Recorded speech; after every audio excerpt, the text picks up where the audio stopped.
cuando el Che ya se convirtió en el Che, en la persona revolucionaria, el comandante guerrillero, el hombre que supo dirigir tantas batallas y hacerse cargo de la columna que hizo su entrada en las villas, y esto junto con Camilo. Ese Che ya reconocido internacionalmente, nunca se olvidó de Puerto Rico. Y yo recuerdo perfectamente que en una ocasión que se estaba haciendo una actividad en solidaridad con Puerto Rico, que el Che estaba expresando su pensamiento con relación a Puerto Rico. Y en esa ocasión el Che muy claramente dijo que el pueblo puertorriqueño era uno de los pueblos más heroicos de toda la América Latina, porque había sabido librar una batalla contra el colonialismo para sobrevivir como pueblo, en contra de toda la penetración, haciéndole frente a toda la penetración cultural, a toda la penetración y agresividad del imperialismo en todos los poderes, de todos los puntos de vista. Un imperialismo y un colonialismo que tenía como proyección, pues en el fondo, que creo que todavía la tiene, pues destruir la esencia de nuestra nacionalidad y de nuestra conciencia nacional. Y el Che expresaba que el mero hecho del pueblo puertorriqueño haber sobrevivido una fuerza tan poderosa y tan potente como la fuerza del colonialismo yanqui, y con todos los recursos que ellos tenían, y de haberle hecho frente en defensa con la cultura nuestra.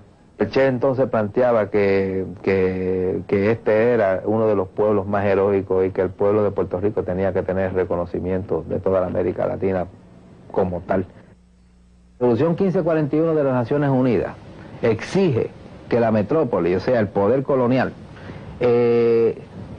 tiene que hacer todo lo posible porque la colonia se desarrolle en términos económicos para que pueda ejercer su independencia y liberarse del yugo colonial.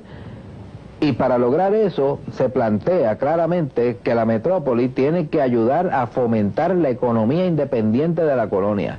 Tiene que ir liberando paso a paso a la colonia de las ataduras con la metrópoli, y que lograr que el pueblo tenga la capacidad de sobrevivir económicamente en libertad, y que eso es una obligación de la metrópoli conforme a lo que ha sido establecido por la ley internacional. La Resolución 1541 es muy clara al respecto. Y esto es algo que Estados Unidos no ha hecho, al contrario, lo que ha hecho es colocar más a Puerto Rico bajo el control de la economía de Estados Unidos, imponer los intereses de las industrias norteamericanas en Puerto Rico, controlar la totalidad del comercio en Puerto Rico. En vez de ser lo contrario, como exige la ley, ellos lo que han demostrado claramente es que no tienen ningún respeto por la ley, ningún respeto por este pueblo, nos tratan como inferiores, pretenden continuar controlándonos y dominándonos para entonces utilizar nuestro territorio y nuestro pueblo como base de agresión en unos casos, y sencillamente como conejillo de India en otros casos, ¿entiende? Con las mujeres que se ha utilizado para experimentación, el yunque que se sigue utilizando para experimentación con el agente naranja, y a nuestros jóvenes para morir en las guerras de ellos. O sea, ellos no tienen, y nuestro territorio, las bases militares para agredir a otros pueblos, como hicieron en la República Dominicana, Cuba, etcétera.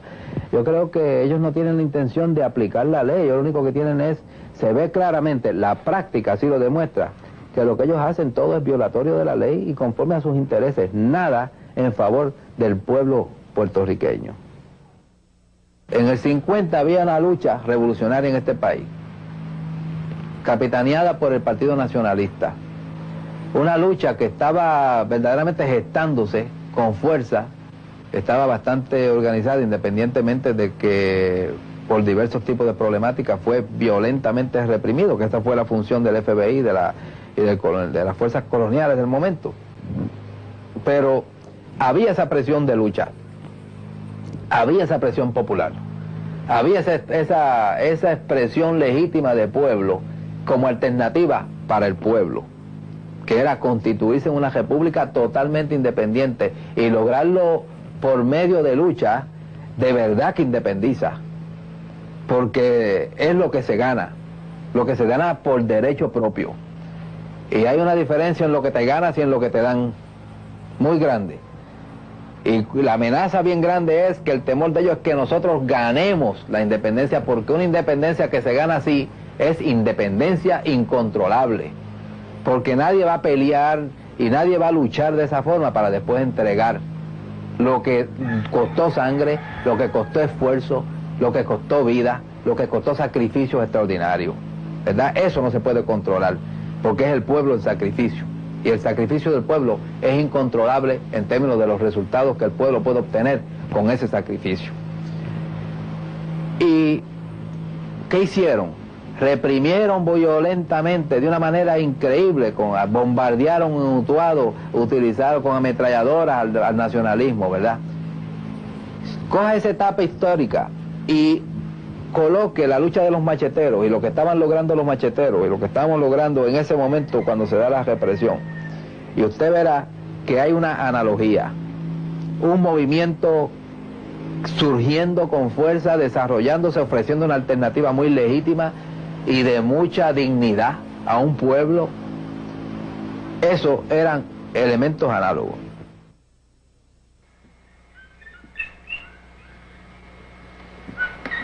Los macheteros surgen como resultado de la misma situación, de la situación colonial, surgen como consecuencia de diversas luchas ideológicas de carácter interno en el movimiento independentista, tratando de presentarse como una alternativa. Surge como un mecanismo del pueblo para poder adelantar la lucha por la independencia de nuestro pueblo. O sea que es algo estrechamente vinculado al pueblo y que surge precisamente para adelantar ese proceso de lucha libertaria.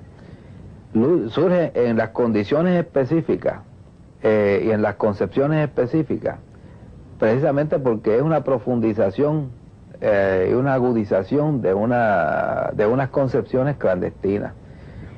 Profundización en tanto y en cuanto se resuelven lo que son muchos mecanismos destinados a resolver la problemática de la masificación, la incorporación al pueblo, la expansión dentro del pueblo, y no solamente eso, la promoción de que el pueblo participe en el proceso, que eso es fundamental porque es la lucha del pueblo y es el pueblo quien la tiene que hacer en el fondo. Los macheteros solamente hemos sido un instrumento del pueblo en esa dirección. ¿Y por qué surge? Porque la amenaza colonial se profundizó mucho en aquellos momentos cuando el planteamiento de la anexión, de la estadidad, estaba cobrando una fuerza real. Muchas personas se creen que no había la intención de promover la estadidad para Puerto Rico en aquella ocasión cuando Romero estaba en el poder, y es todo lo contrario. En aquella ocasión había toda la intención, absolutamente toda la intención, sin lugar a dudas, de promover la estadidad. Y el gobernador, PNP y las personas que estaban, los dirigentes, estos sectores privilegiados que conforman este partido, no me refiero al pueblo que vota por ellos, me refiero a los que en sí son el núcleo que forman este partido, estaban encaminando absolutamente todo y habían obtenido el apoyo de los presidentes, del presidente de los Estados Unidos, de muchas personas en el Congreso y en el Congreso de Estados Unidos, y estaban encaminados con mucha firmeza y mucha rapidez a la anexión de Puerto Rico. Y naturalmente hubo reacción. Los macheteros fue una reacción popular al frente de tal ofensiva. Y a su modo se logró detener esa ofensiva porque, para muestra, con un botón basta, como dice el refrán. Y los macheteros lograron hacerle ver al gobierno de los Estados Unidos y también a otras organizaciones clandestinas. No quiero que se piense que los macheteros fueron la única organización clandestina, ¿no? Porque aquí habían otras organizaciones clandestinas también encaminadas a lograr lo mismo, pero ya hablando propiamente en lo que a la organización en la cual yo participé respecta, pues sí tuvimos un papel en paralizar y crear unas condiciones diferentes. ¿Por qué? Porque se estaba viendo, y el gobierno de los Estados Unidos, la CIA, el FBI, tienen la capacidad de entender qué puede suceder y entender la importancia de ese botón que sirve de muestra. Y entonces recogieron vela, yo creo que ellos... Bueno, había habido un pitirre 1, ¿verdad? Entonces el pitirre, porque aquí todo el mundo sabemos lo que es el pitirre. El pitirre, hay un refrán que lo ilustra perfectamente, que dice que todo guaraguao tiene su pitirre, ¿verdad? El guaraguao es un ave de rapiña, en este caso es el yanqui, que es el águila imperial, y el pitirre es el símbolo de que es capaz de destruir con su pico, apuntando hacia ese guaraguao y lanzándose a una velocidad extraordinaria, entejándose al guaraguao en el pecho. Pues ese mismito es el símbolo de rebeldía, el símbolo de lucha, es un símbolo de valor, y a eso es que viene el nombre de Pitirre 1 y Pitirre 2, y yo quisiera que hubieran Pitirre 3, 4, 5 y 100, ¿entiendes? Pero esa es a eso es que viene, es el símbolo puertorriqueño de combatividad, es el símbolo puertorriqueño de seguridad, esto en su propia capacidad, y es un símbolo puertorriqueño de valor, y yo creo que es un símbolo sumamente importante, y tenemos que, inclusive, debiéramos de sacar la ovejita del escudo y poner un pitirre. ¿Cuál era el otro pitirre? El pitirre anterior fue Sabana Seca, fue Pitirre 1, y Sabana Seca fue muy importante, fue un pitirre bien importante en este país. Primero, porque fue un ataque directo contra fuerzas de militares directamente. Fue hecho conforme a las condiciones de triunfo y victoria. Fue hecho en una situación en la cual nuestro pueblo estaba siendo victimizado cuando asesinaron a Ángel Rodríguez Cristóbal, cuando atacaban a países latinoamericanos, hermanos nuestros, y cuando la agresión fascista se estaba gestando con mayor violencia y mayor fuerza en nuestra patria. Fue cuando se hizo un seminario aquí contra un supuesto terrorismo que no había existido jamás aquí en Puerto Rico, ni existe, ni ha existido todavía, como no sé el terrorismo instrumentado, implantado aquí por las fuerzas de la reacción. Pero ese Pitirre 1 fue, diría yo, análogo al Salcedo.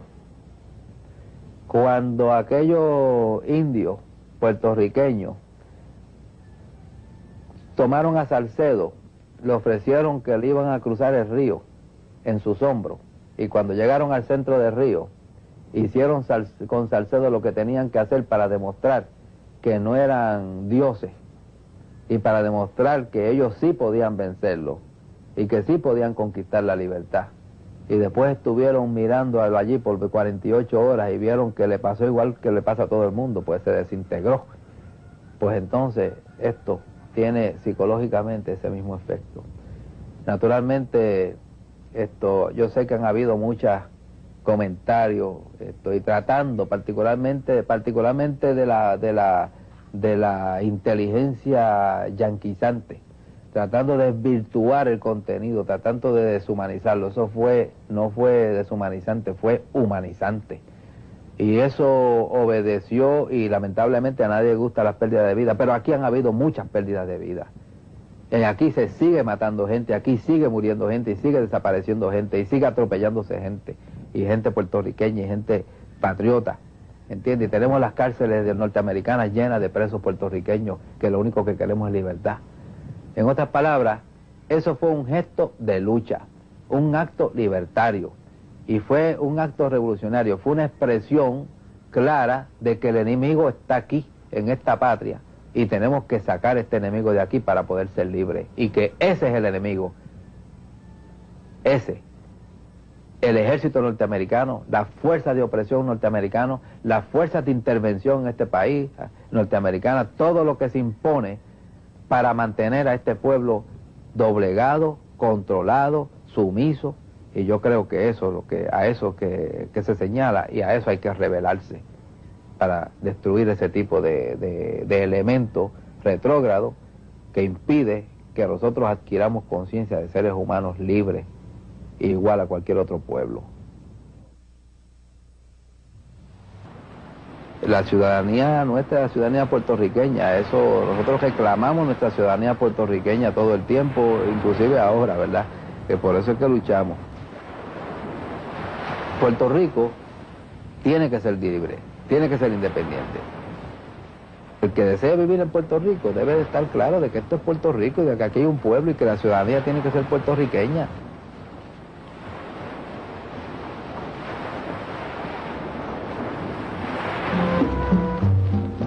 Si por casualidad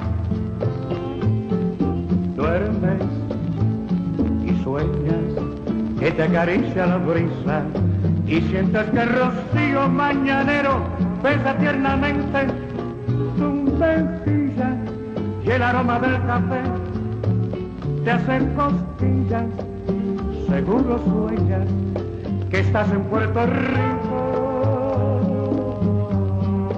Si por casualidad duermes y sueñas que te enamoran las olas y que hay un cielo azul en conjura con la luna para hacerte prisionero. No lo digo porque es la tierra que quiero. Seguro sueñas que estás en Puerto Rico.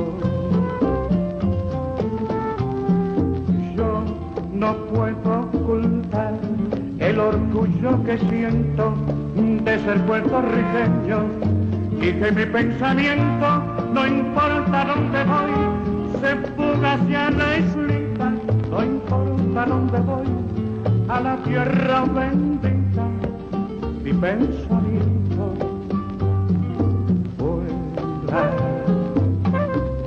Si por casualidad duermo y notas que una lágrima me brota, seguramente es que yo sueño que camino por las calles de mi pueblo y en el ventorrillo aquel de mi recuerdo reviví el ayer, quizás llorando. Mi Puerto Rico, mi Puerto Rico, mi Puerto Rico.